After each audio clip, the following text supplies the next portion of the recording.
Buenas noches, apreciados hermanos y amigos en Cristo. La paz y la gracia de Dios sea con todos ustedes. Bienvenidos a este nuevo estudio de nuestras raíces. Hoy vamos a estar estudiando acerca del tercer uso de la ley. Así que todos bienvenidos. Iniciamos en el nombre del Padre, del Hijo y del Espíritu Santo. Amén. Bondadoso Dios y Padre nuestro, queremos agradecerte por tu bendita palabra, porque por medio de ella hoy nos das el alimento espiritual, la fortaleza de nuestra fe. Te pedimos el perdón también de nuestros pecados y te rogamos, Señor, tu gracia y tu misericordia, que siempre guíe nuestros pasos en el camino de la vida. Por Cristo nuestro Señor. Amén.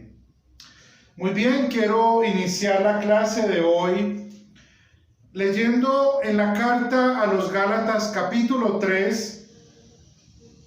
Vamos a leer a partir del versículo 19 y de esta manera vamos a introducirnos en el tema que tenemos previsto estudiar en esta noche. Entonces, ¿para qué sirve la ley? Pues fue añadida por causa de las transgresiones, hasta que viniera la simiente a quien fue hecha la promesa, y fue ordenada por medio de ángeles en manos de un mediador. Y el mediador no lo es de uno solo, pero Dios sí es uno. ¿Contradice la ley a las promesas de Dios? De ninguna manera, porque si la ley dada pudiera dar vida, la justicia sería verdaderamente por la ley. Pero la Escritura lo encerró todo bajo pecado, para que la promesa que es por la fe en Jesucristo fuera dada a los creyentes. Pero antes de que viniera la fe, estábamos confinados bajo la ley, encerrados para aquella fe que iba a ser revelada.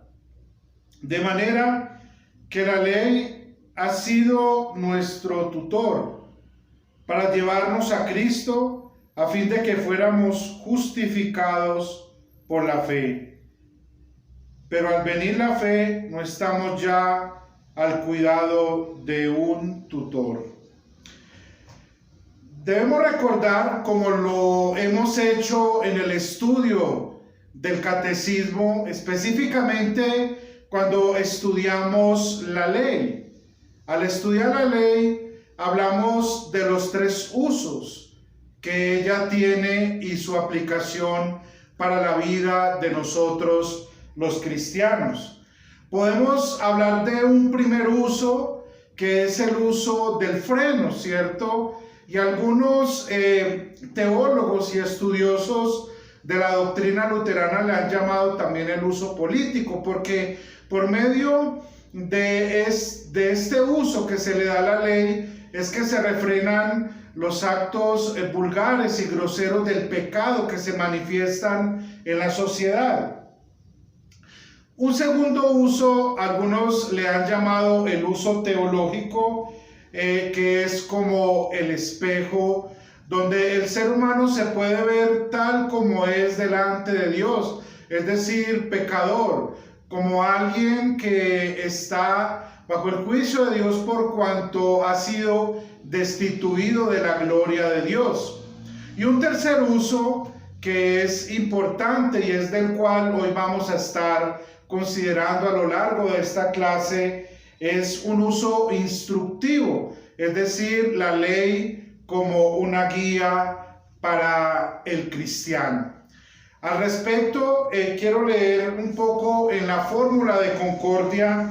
En la declaración sólida nos dice lo siguiente respecto a estos usos de la ley. La ley de Dios tiene tres usos.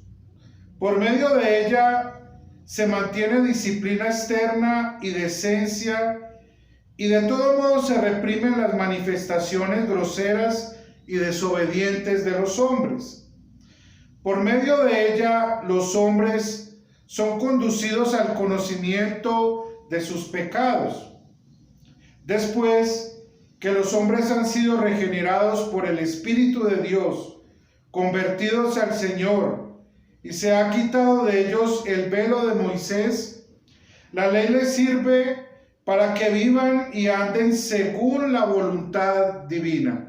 Aquí están los tres usos que se le dan a la ley. El primer uso, entonces, como un freno, nos dice que es con el fin de mantener la disciplina externa y la decencia, de modo que se repriman las manifestaciones groseras y vulgares del pecado. Segundo, como un espejo, entonces muestra o le da al hombre el verdadero conocimiento de sus pecados, como acabamos de leer en la carta a los Gálatas en el capítulo 3. Y un tercer uso de la ley nos dice que después de que la persona ha sido regenerada, es decir, que la persona ha sido convertida por el Señor a la fe en Él, esta persona ahora debe andar y vivir según la voluntad divina. Este es el tercer uso de la ley, del cual entonces vamos a estar hablando. La ley en la vida de los cristianos como una guía. Es claro lo que el apóstol Pablo nos habla respecto a la ley, que ya no hay condenación para los que están en Cristo Jesús, los que no andamos según la carne, sino según el Espíritu. Pero, ¿qué relación tiene el cristiano con la ley? Ya hemos visto que nuestras confesiones luteranas, de acuerdo a lo que enseña la palabra de Dios, nos dicen que efectivamente hay tres usos. Y ese tercer uso dice que es para aquellos que hemos sido regenerados, es decir, para los creyentes, para los cristianos. Pero este uso no es una carga que el cristiano deba llevar en su vida cotidiana y que se le convierta en una dificultad, en un problema, digámoslo así, sino que él de buena voluntad, siempre al escuchar la palabra de Dios y la proclamación de la ley, del Evangelio, él va a estar atento siempre para de buena voluntad andar según la voluntad de Dios. Este artículo que estamos estudiando, como todos los demás, tiene un contexto histórico. Ya sabemos que cada uno de los artículos anteriores que hemos hablado, el pecado original, la justicia ante Dios, la ley, el Evangelio, el libre albedrío, todos estos temas nos dan un contexto también histórico. Es decir, por alguna razón, los firmantes de la Confesión de Augsburgo de la Fórmula de Concordia, vieron necesario de que nosotros entendiéramos a fondo esta verdad de la fe que debe ser aplicada a la vida de la iglesia. Y para eso vamos a estar considerando un poco la historia de ese momento, y sabemos la controversia que hubo con Major, ¿cierto?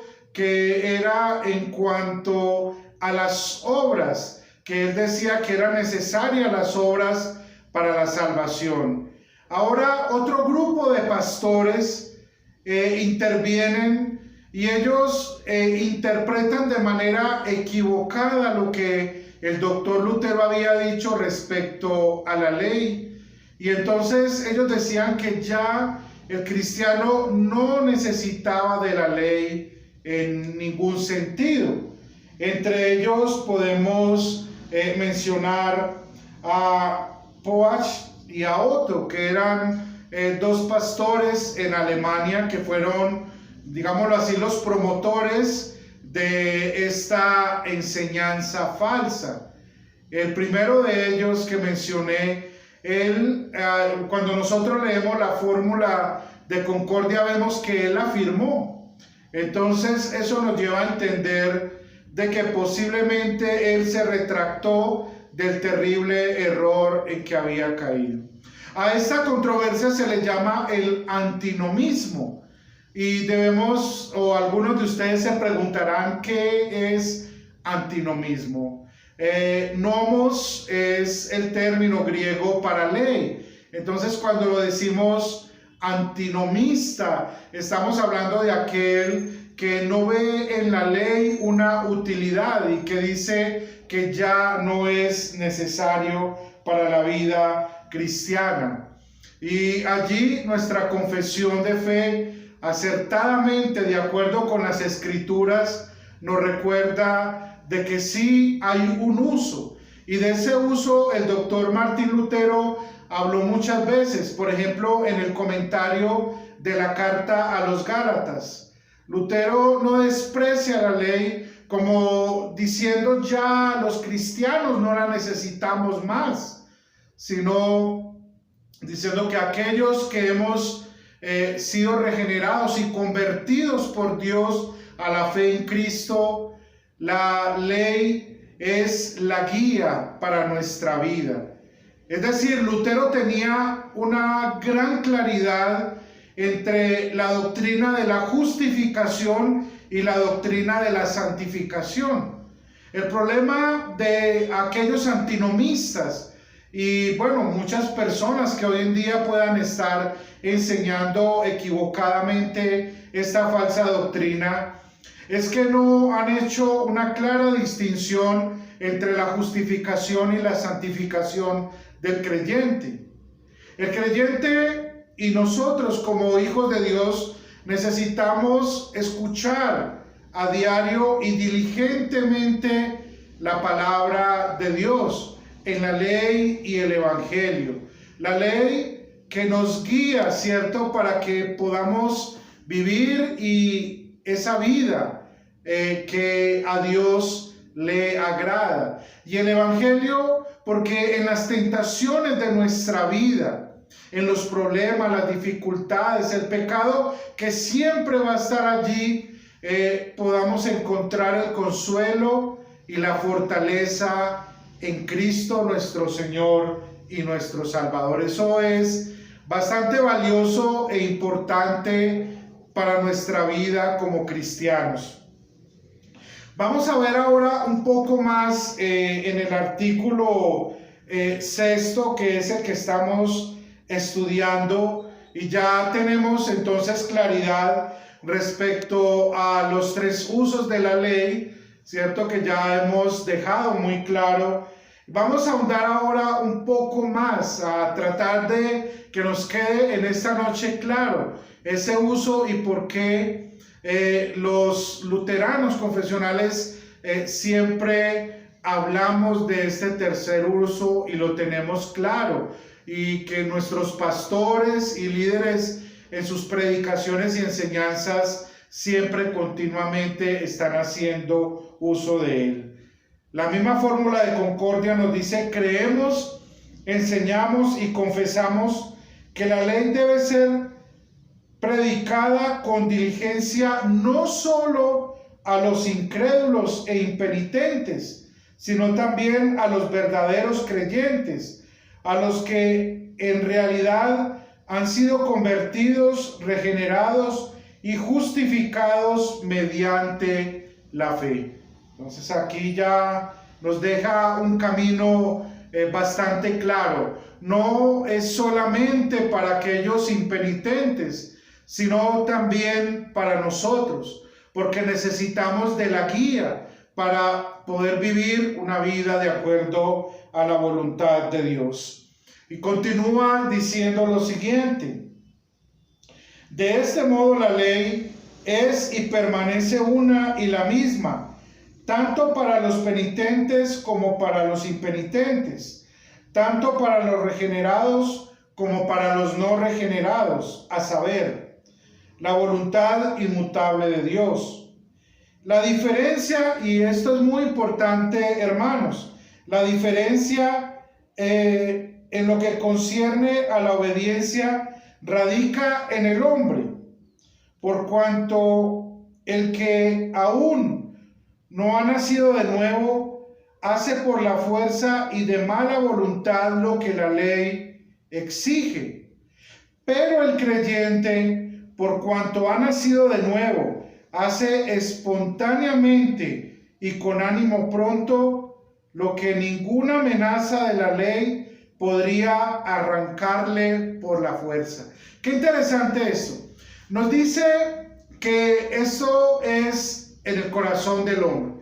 El hombre impenitente, el hombre no regenerado, como se denomina aquí, es aquella persona que en su esfuerzo quiere cumplir de alguna manera la ley de Dios, pero se encuentra en una lucha dentro de sí mismo que hace que lo haga de mala gana.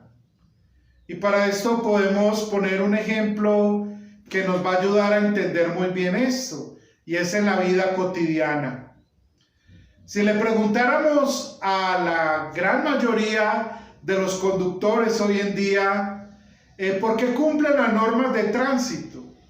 Bueno, si son hipócritas, pues nos van a decir que por la vida, que por mantener el orden, que el tráfico funcione adecuadamente, pero si con sinceridad nos respondieran, ellos dirían porque les toca, ¿cierto?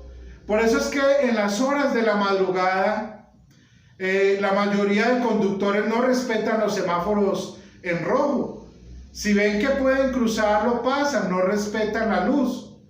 De igual manera con cualquier norma de tránsito, ¿cierto? En las carreteras vemos conductores que se adelantan en las curvas.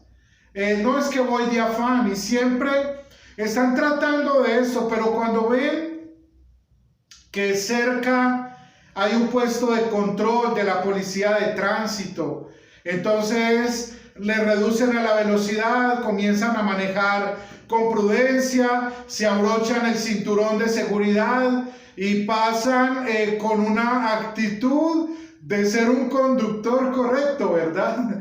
Pero sabemos que cuando este policía se vaya, o cuando no hayan cámaras que lo estén mirando, pues va a comenzar a conducir a su capricho. Eso sucede en el corazón de la persona no regenerada, ¿cierto? Es lo que nos está diciendo aquí, porque él va a tratar de cumplir, o va a cumplir algunas cosas de la ley, y lo va a hacer de mala gana porque le toca, porque lo miran, porque es un deber, porque no hay otra opción en la vida. Pero al contrario nos dice que el creyente actúa con un ánimo pronto y con diligencia. Podríamos añadir allí una palabra que es clave: por amor y también por gratitud. Es la manera como los cristianos queremos vivir una vida de acuerdo a la voluntad de Dios. No por las amenazas de la ley, y eso también lo decía allí. Lo hacemos de buena manera, como nunca lo lograría ni la más terrible de las amenazas de la ley. Amamos a Dios con todo nuestro corazón, con toda nuestra alma, con toda nuestra mente, con todo nuestro corazón, y amamos a nuestro prójimo como a nosotros mismos, por amor y gratitud a nuestro Dios, no por las amenazas de la ley, porque sabemos que estamos en Cristo y que Cristo ha cumplido en su vida perfecta y en su obediencia activa todos los requisitos de la ley. Y nosotros, por gratitud y por amor con nuestro Salvador, también queremos vivir de esta manera. No por las amenazas de la ley. No lo hacemos, y vamos nuevamente al ejemplo anterior, no lo hacemos porque el pastor nos está mirando, ¿cierto? Ay, el pastor está allí, me voy a comportar de esta manera. Esa actitud se llama hipocresía. O porque otro hermano nos está viendo, entonces de pronto me ven mal parqueado, decimos en el lenguaje coloquial en Colombia. Sino que por amor a nuestro Señor queremos vivir una vida de gratitud.